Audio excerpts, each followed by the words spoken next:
if House MD were a waifu, and worked with Columbo, and were an anime with even more ludicrous cases? Ameko Takao no Suiri Karte.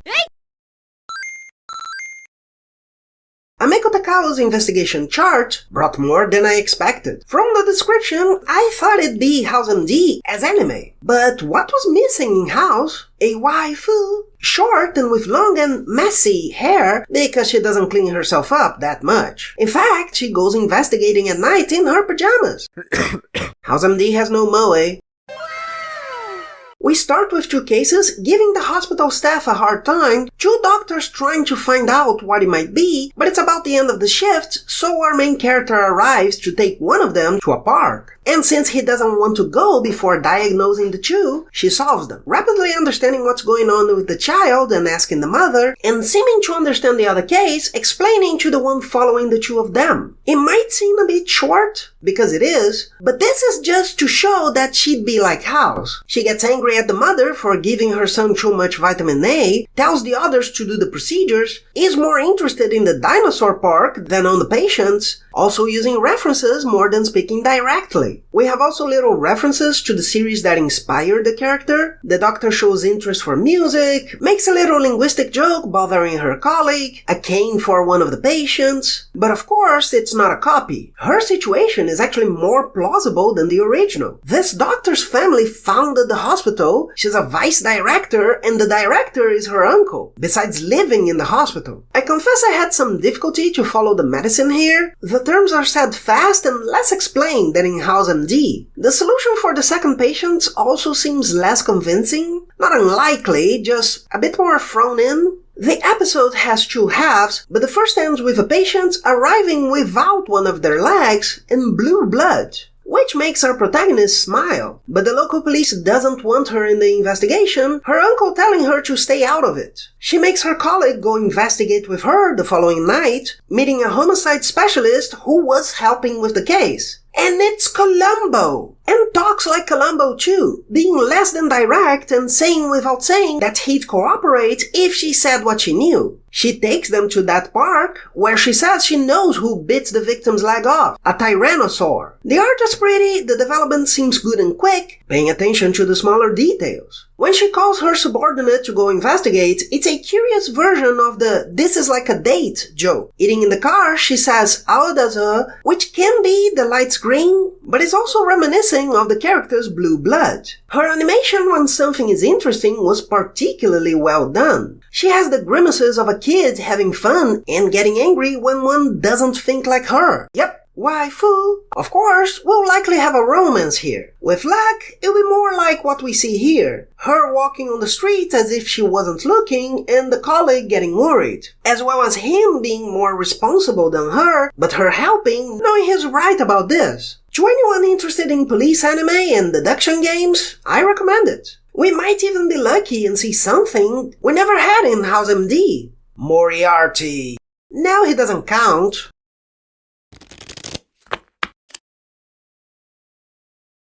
What if the greatest of assassins preferred a calm life, and got a family, but could still kick ass like it's nothing, and had a chin made yellow? Sakamoto days.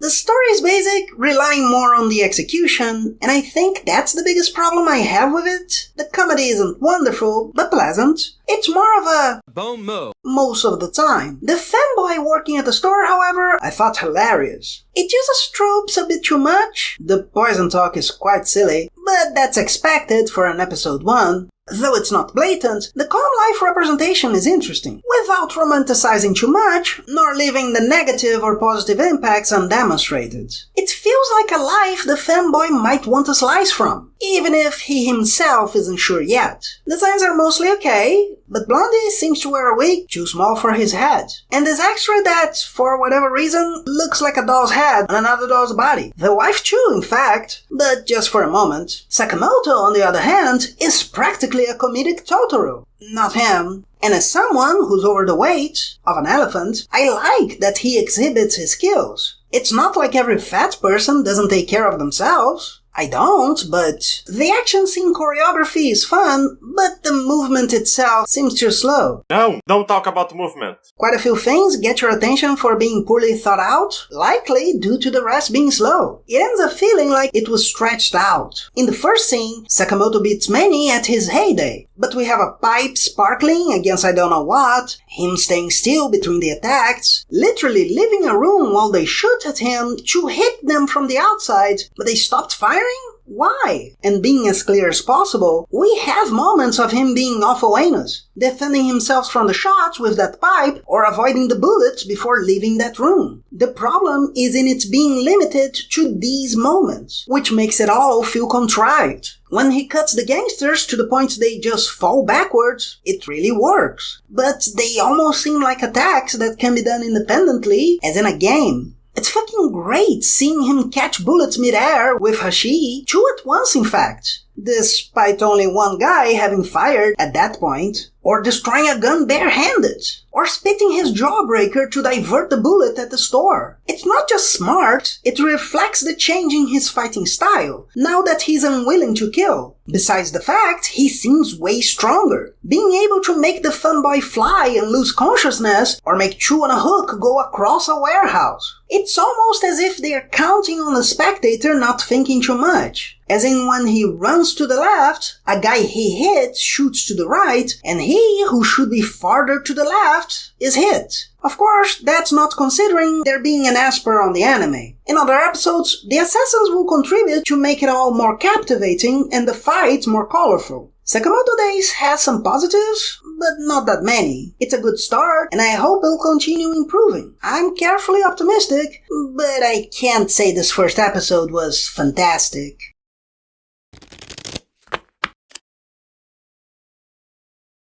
Isekai, where the one chosen to lead the Super Sentai becomes the chosen one to go to another world, and he finds a Naga less tsundere and fights a 3D dragon. The designs are okay in general. When they wanna be fun, we have a tokusatsu that uses a band-aid to transform, with a game announcer voice, as part of his Bonds theme, together with blades that are a handshake, marriage guns, and a robot with a giant sword that's also an adhesive bandage, besides fighting against a group that wants to end relationships. When they want to be sexy, their Naga has boobs bigger than her head, covers up slightly more, and wears a gigantic hat and cape. And since the execution is less than perfect, she can seem almost okay sitting down, more boob than person, or a crookie that forces you to focus on one part and you immediately forget the others you don't see, be it her pink hair, the sombrero, or even the memory mountains. The excess of purple doesn't help. Farther away, they even get smaller, so the rest of her isn't visually gobbled up. The 3D integration isn't perfect. I didn't feel the robots were a problem, but the dragon did pop too much from the background for me. Looking at the Kizuna beasts, I guess they just worked more on them since they'll need those animations more, but not the dragons. The story is quite simple, but I'd say the execution has plenty of fun with what it has, which makes the episode much better. We have a mage able to make or use giant golems, talking both about his attack's name being simple, asking herself how it can be so effective, and wondering about the genre tropes, like the explosions when defeating enemies that also destroy the items they'd get. At the same time, even if it's a comedic premise, they don't seem afraid of having the hero sincerely wanting to help, or the mage being skeptical, but with a go she seems as somewhat childish. Not only did some jokes really work for me, as her just freezing as she sees he can summon a giant robot, the atmosphere remained pleasant throughout the episode. Of course, there are things we might question, like him getting the 5 robots to form the giant one being alone, the mage falling for him so much, or getting severely hurt and just keeps going after no more than a moment. It really seems to work okay for me, with the not so good parts still not bad, and the others being at least cute. They developed this world well in my opinion, and that helps quite a bit. Maybe what bothered me the most was the heroic sacrifice, not feeling that's needed. The giant robot loses an arm, Red Guy faces the final boss, and leaves the others behind. But why didn't they all go? They fly. Nothing says the robots stopped working or that the smaller ones couldn't help. I have to imagine it'd be so the fight doesn't last too long, but nothing stops them from trying and failing. They're well, but stuck inside the robot because of the enemy's energy. Or the attack forces them to split up and they are all hit, only him being able to avoid them and get close enough. Him talking to the others kinda forces it too much, I'd say. What distracted me the most was the hyperboobage. Technically, I should say the less breasting moments are off-model, but seeing the animators saying bigger is better without even really making an effort so they're more than balls, it's almost anti-art. Yahoo!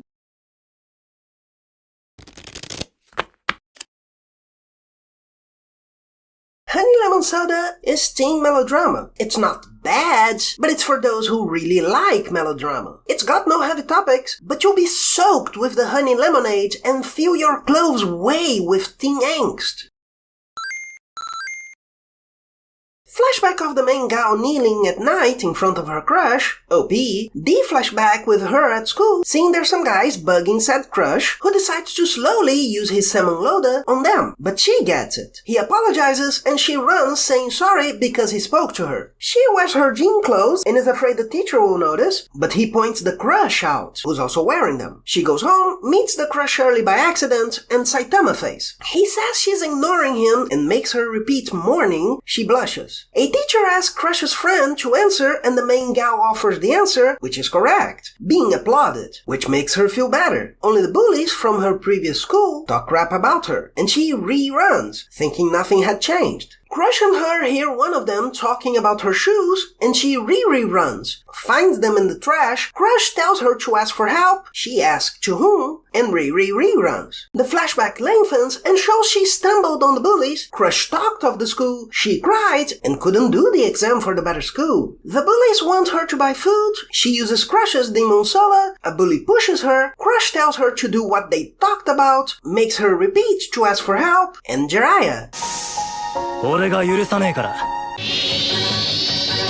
She smiles, thinking her curse had been broken. The art isn't 100%, the designs look good, but the animation seems more industrious than effective. Many scenes with everyone still. Moments like him shaking the soda slowly, or the standardized spray, and her holding the bottle weird. It gives the impression they're stretching here and there, besides not knowing how the movement would be sometimes. The comedy is also hit and miss, sometimes great, and sometimes failing hard. The structure doesn't help. They don't flashback and de-flashback as much as Konami Master, but it's more noticeable than there. The anime here is prettier, but so little happens that it feels unnecessary. That said, the writing is interesting for a melodrama. The self-reflection might feel excessive, but it gives well the feeling of a girl stuck in her shyness, both as someone trying to improve herself, as well as feeling trapped by her own nature uncontrolled. Indeed, I also like some touches. She doesn't call it a curse till the end, but it fits here, like someone who had just accepted herself as the problem. The bullies call her Stone because she's so shy and just stays there, and it's part of her last name. Crush wears gym clothes, so she's not the only one. In fact, he seems kinda reclusive, but when she remembers the talk about asking for help in the hallway, we hear a me, but we didn't see it.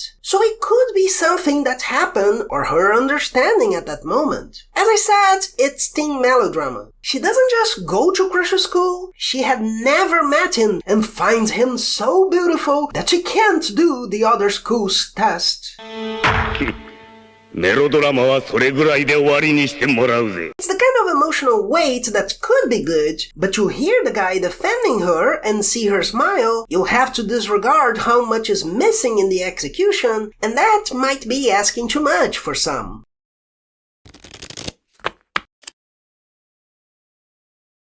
Breasty protagonist, Wedge of Life, heroine with hammer space, OP with a more refined style, and it's not even close to the episode. And now, you don't need to see anything else. Girudo no kitsukejo desu ga, zangyou wa iyya na no de, botsu wo soru tobatsu shiyou to omoimasu. I'm a receptionist, but I'll solo a boss to clock out on time, doesn't know what he wants to do. The intro sells the idea well, but then they'll redo it all, like Family Guy coming back from commercial. The protagonist is a waifu valuing her routine, but not like it seems, because her character will be left by the wayside, to waste. We start in earnest when she's angry with a client causing trouble for no reason. It's quite promising. But then she wears clothes that hide her boobage, except when it doesn't, goes to the dungeon, gets a mallet, and solos the boss, so she doesn't have to do reports about it. It's pretty dull. Almost nothing happens until she gets there. Then she hammers the dragon from above, its leg from the side. The dragon takes flight, but just stays there. Why did she think it would work? At last, she uses the sharp end, after dodging the dragon's breath twice, just jumping, and the mini-minute moment mightily made of her attacking becomes her floating in front of the poorly integrated dragon. It bleeds pink fire. Its claws remind me of Fallen transformed. There's not much here. Only now, the focus is on her being a mysterious adventurer. There's a little joke of her talking to the audience I thought was good, but not so much when repeated. The guy wants to know who she is, made shopping. He says her hammer space is a special skill. Of course she's special. Look at how she breaks balls. Then a wind gets the guy's attention. She turns. He recognizes her. Wow! Why would that be? Maybe due to her having to pass by them to leave? At least, her being confronted is fun. Looks like she'll have to be smart. Nope. Protagonist just threatens him, and it's pretty boring. From someone we can relate to, she becomes the protagonist uber-powerfully generic. A bug, and the premise breaks. If she's ultra-hyper, nothing stops her from her wedge of life. Just don't go to dungeons. She's strong, so she can take care of herself in case someone's stupid. And if a monster is giving her too much work, why not go once in a while, help out, and go back to her normal life? Or be a trainer for adventurers. If stability is all she wants, receptionist is not the only option. In the OP, it looks like dual personality. She even looks sad when seeing herself like that, but it could just be the style that makes her more katsura. In fact, I don't even know if she's meant to be breasty. For it to go away like that, it looks like bad design. Yes, bigger, bigger! She also seems more like someone who forces themselves to adventure, so it must be 'cause they think the audience wants it. Oh, how great! She has a skill like a god! Bigger, bigger! And cuts I'm strong into I'm tsundere into my hammer makes me stick it up. The only interesting part is her having to handle the public and stretch her face to go back to smiling. It feels like someone going through that. When she destroys something you said was durable 3 seconds earlier, it didn't even allow for it to feel real. The two out of nowhere going into an interrogation room is bland. They seem to talk just like before. The art varies, being much better in the slice of life parts, but then we have distortions elsewhere. The jokes suffer from the same problem. It almost feels they split the anime into two, so two studios could do them separately. And another one for the OP, where she looks depressed and might go on a boat with a bag.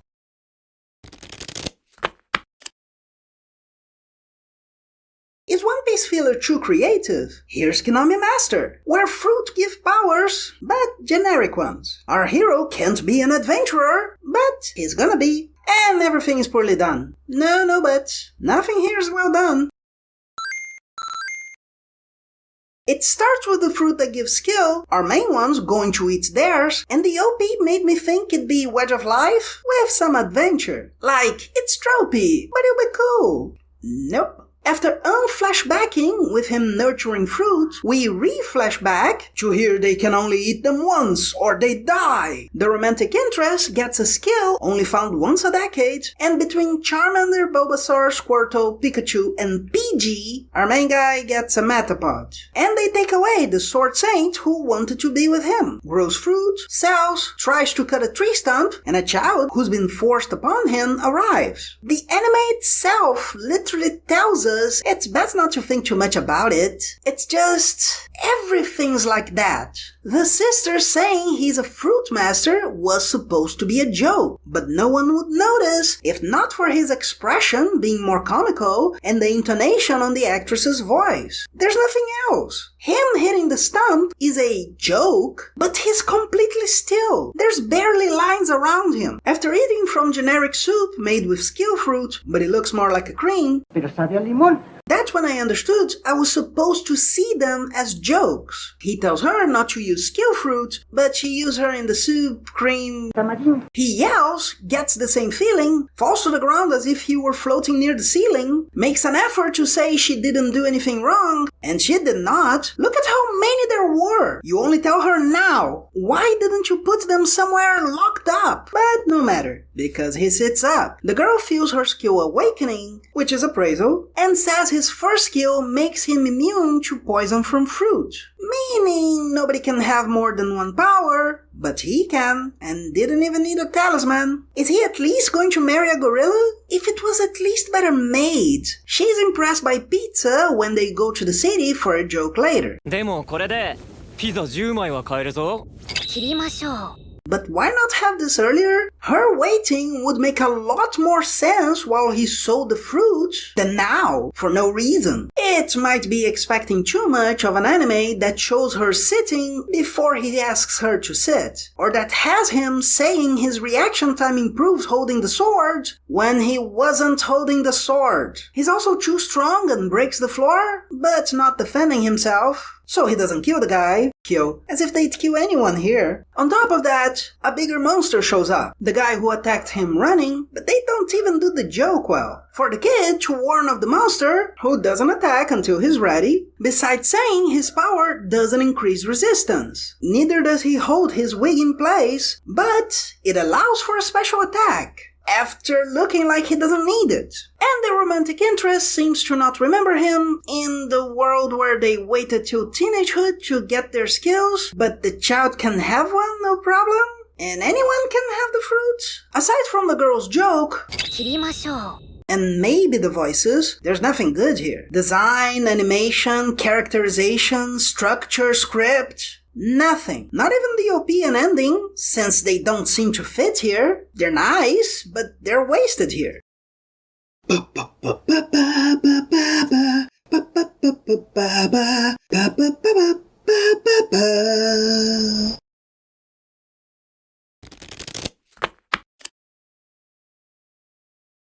Farmagia is so extremely basic. Even more than I expected for a game anime. After Fairy Tail, but sci-fi, we have Natsu, Lucy, and Gray, but it's Pokemon. Wait, there's farming, so... Monster Rancher. The designs aren't bad, but the art is a bit basic and poorly used, so to speak. The 3D monster integration looks okay when it be more noticeable, but it's worse when it be simpler. We have moments of characters literally just looking smaller instead of farther away, or somewhat distorted instead of being at an angle. To put it bluntly, it seems like there's no attention unless the moment screams, "Hey, pay attention!" The writing style of non-fairy tales makes it worse. Pixie Tales? Pixie Tales. We have a huge focus on gimmicks. There's a Brock, someone's mentioned and she gets depressed, but her thing is eating plants out of nowhere. I wouldn't say it worked that well the first time, and that's the best one. Rest of the time, she keeps her hands together and low to show her boobs. And that's it. I get the appeal, but it's not even well done. The old man is half blind and spits his dentures. One ties the others up when angry so they can make bondage jokes. And Notsu here is afraid of dogs, which is gonna be funny because he's going to get wolves. But first, we have to see him hide under Nolace's skirt and the old guy throw lightning at them to destroy the women's clothes. And Brojack asks why there's always lightning. I wonder if he's going to be a powerful Farmagia. Oh. As such, it's a game anime, so we have limitations. But the old guy from Pokemon isn't there just because he drank himself stupid. He's there to open the doors of hell. I mean, to teach about the world. Here, Notsu talks about wanting powerful monsters, the geezer sells the idea of having to live well with them, and then the enemies attack. So Notsu will use his monsters with Livid. What? He's blue, but he's still gray.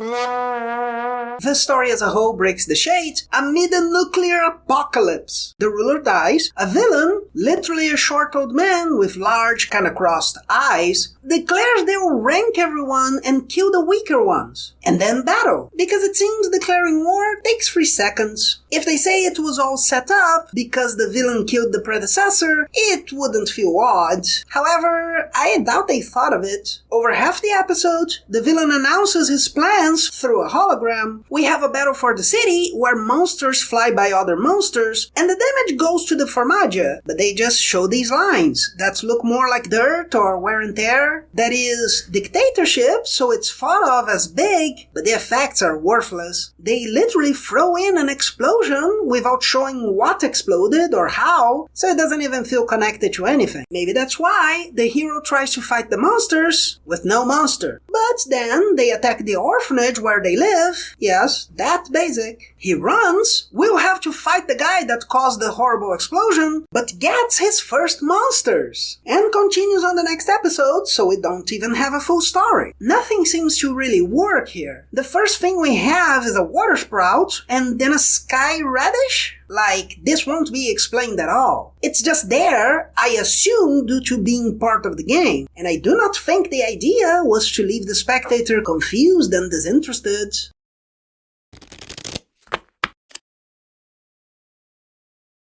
Actually, in the fantasy world, everything's grey and brown to be covered in red, and elves are mink, but not as werewolfy, or insert furry joke here.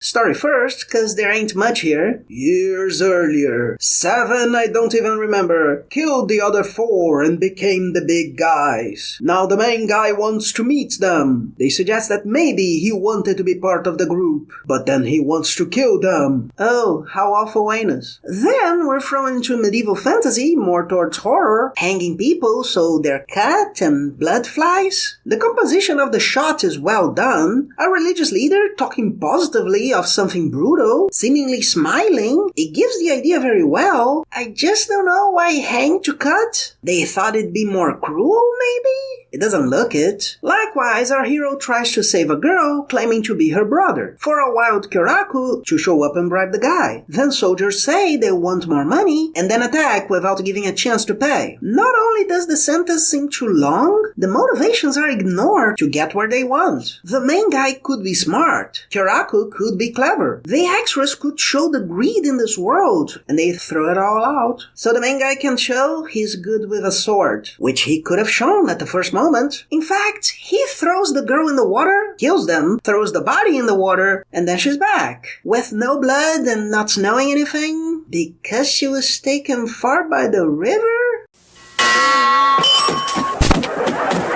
We have a proto-Sasha, a quasi-quasar, but an elf, and not suckling. It's slightly more developed, with a slight moment of, I can take care of myself, amid being serious and closed off, but red over the eye, just not an orthodox cross. As for the designs,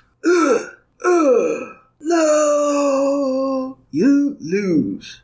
It's even worse. They don't say anyone's age, and we still have elves aged differently. That can be thrown in at any moment. But she shows up like this first. And then they think her clothes are so dirty and put this on her. And again, the problem isn't that she seems to be in a brothel. It's a problem, of course it's a problem, but not by the situation. They're hiding amid waitresses, wearing bathing suits, instead of any design that isn't worse than Kejo. But why would it need to be like that? In fact, why Lucy would even have a nightgown this size? Well, there are dwarves in this world. That must be it, of course. Aside from the religious guy with this thing that makes him look like the villain from Thunder the Barbarian, and the armors having eyes closed into a Misato cross is a plus. It almost looked like they'd be a humanoid form of Dalek.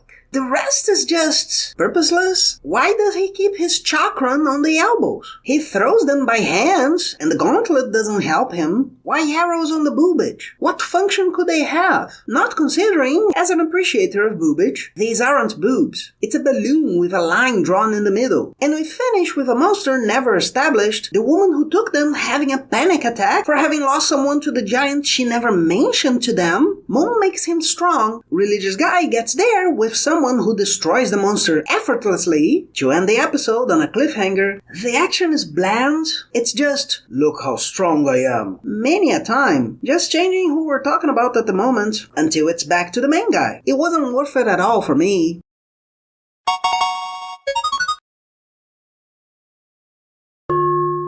Please don't you forget to subscribe and hit the bell. And worked with Columbo. Columbo.